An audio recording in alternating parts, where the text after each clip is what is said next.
أعوذ بالله من الشيطان الرجيم. بسم الله الرحمن الرحيم.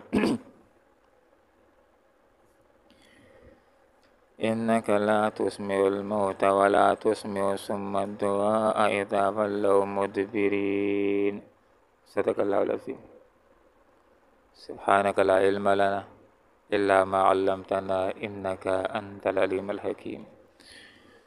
إنك بے شک تم لا تسمع سنا نہیں سکتے ہو الموتى مردوں کو، ولا تسمع اور نہیں سنا سکتے ہو الصم بہروں کو الدعاء اپنی پکار، اذا جب کہ ولوا وہ باغے چلے جا رہے ہوں مدبرین پیٹھ پھیر کر، وما انت اور نہیں ہو تم بیہادی راستہ دکھانے والے، تم راستہ نہیں دکھا سکتے ہو العمی اندھوں کو عن ضلالتہم ان کی گمراہی سے نکال کر، ان تسمعوا تم نہیں سنا سکتے الا مگر من ان کو جو یؤمن ایمان لائے بآیاتنا ہماری آیات کے اوپر، فہم پھر وہ مسلمون فرمانبردار بن جاتے ہیں۔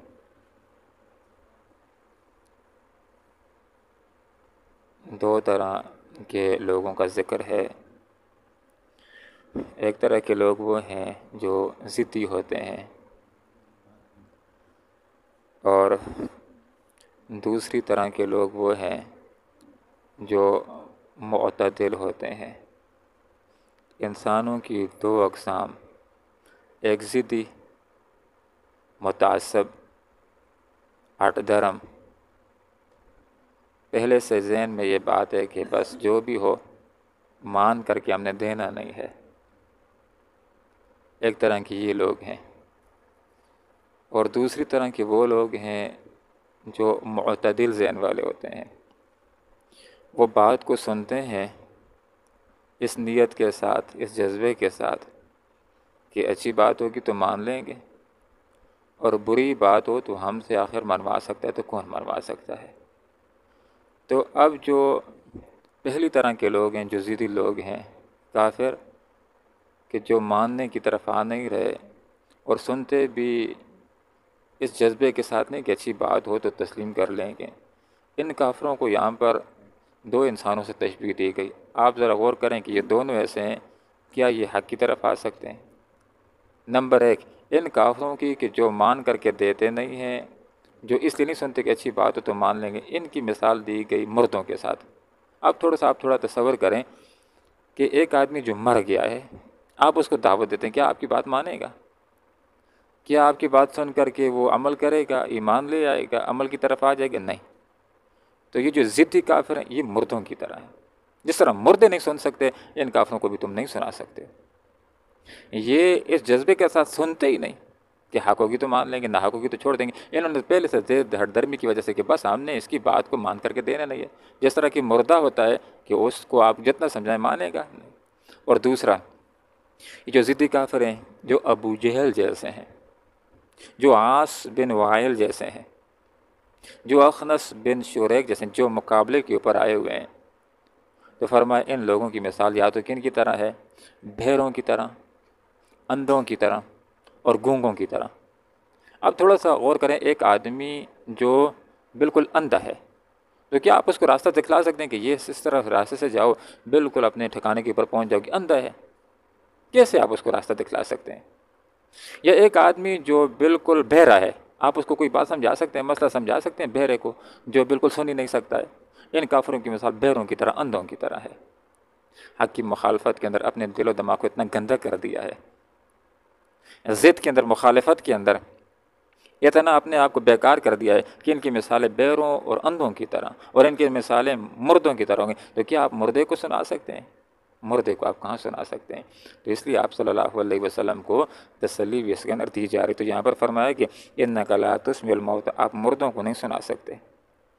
یہ کچھ کافر ہیں اپنی مثال مردوں کی طرح بنائی ہوئی ہے، ولا تسمع، اور نہ آپ سنا سکتے ہیں بہروں کو الدعاء، اپنی پکار۔ جو بہرا ہے سن سکتے ہیں، جتنا کچھ بولیں وہ کہاں سن سکے گا؟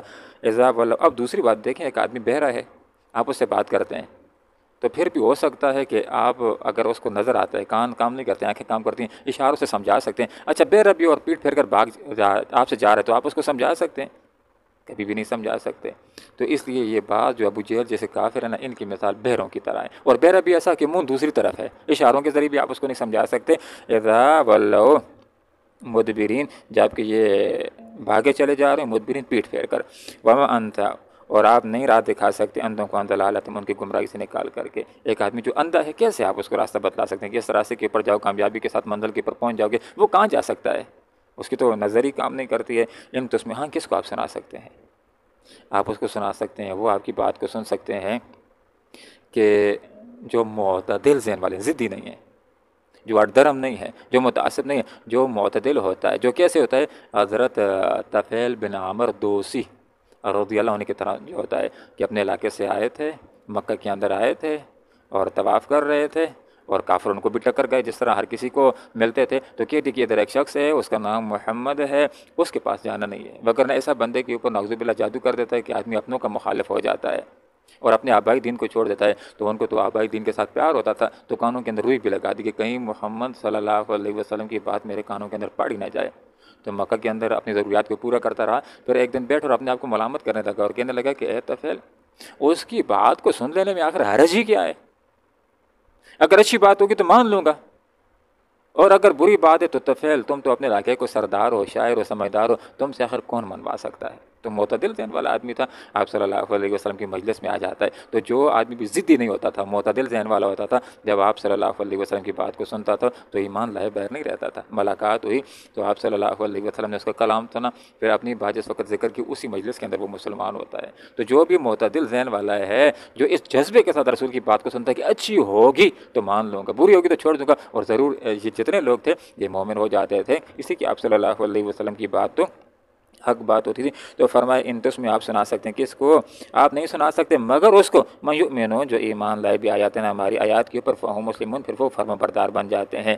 تو جو لوگ ایمان لے آتے ہیں تو آپ ان کو پھر سمجھائیں، دین سکھائیں، دین بتلائیں، سنیں گے، وہ فرما برداری اختیار کریں گے۔ تو یہ لوگ ہوتے ہیں جو سننے والے ہوتے ہیں اور جو ماننے والے ہوتے ہیں۔ تو اگلی آیت کے اندر قیامت کا ذکر ہے، اس کو انشاءاللہ پھر قیامت کی نشانی ہے، دابت الارض کے ظہور کی بات ہے کہ قرب قیامت کو ایک جانور نکلے گا اور وہ جانور لوگوں کے ساتھ بات کرے گا۔ تو جو قیامت کی بڑی بڑی نشانی ہے، ویسے چھوٹی نشانیاں تو جو ہیں وہ تقریباً پوری ہو گئی کہ والدین کی نافرمانی ہوگی، لوگ زکوٰۃوں کے اندر سستی کرنا شروع کر دیں گے، موسیقی عام ہو جائے گی، لیکن جو بڑی نشانیاں باقی ہیں جس کے اندر امام مہدی کا آنا ہے، حضرت عیسیٰ علیہ السلام کا تشریف لانا ہے، دجال کا خروج ہوگا اور دھوئیں کا نکلنا ہوگا، اور دعوت الارض کا نکلنا ہوگا، زمین کا مشرق و مغرب سے دھنسنا ہوگا، اور سب سے بڑی نشانی قیامت کی سورج کے بجائے مشرق سے مغرب کی طرف نکلنا ہوگا۔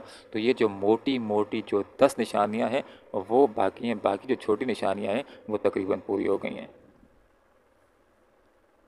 انکا لا تسمع، آپ نہیں سنا سکتے الموت، مردوں کو، ولا تسمع، اور نہیں آپ سنا سکتے ہیں الصم، بہروں کو، الدعاء، اپنی پکار، ایسا جبکہ ولوا، وہ بھاگے چلے جا رہے ہیں، مدبرین، پیٹ پھیر کر، وما انت بعادی، اور آپ راستہ نہیں دکھا سکتے، العمي، اندھوں کو، عن ضلالتہم، ان کی گمراہی سے نکال کر، ان تسمع، آپ نہیں سنا سکتے، الا مگر، من، صرف اس ہی کو سنا سکتے ہیں، انہی کو سنا سکتے ہیں، یؤمن، جو ایمان لائے، بآیاتنا، ہماری آیات پر، فہم، پھر وہ مسلمون، فرما بردار بن جاتے ہیں۔ اللہم ربنا آتنا فی الدنیا حسنہ وفی الآخرۃ حسنہ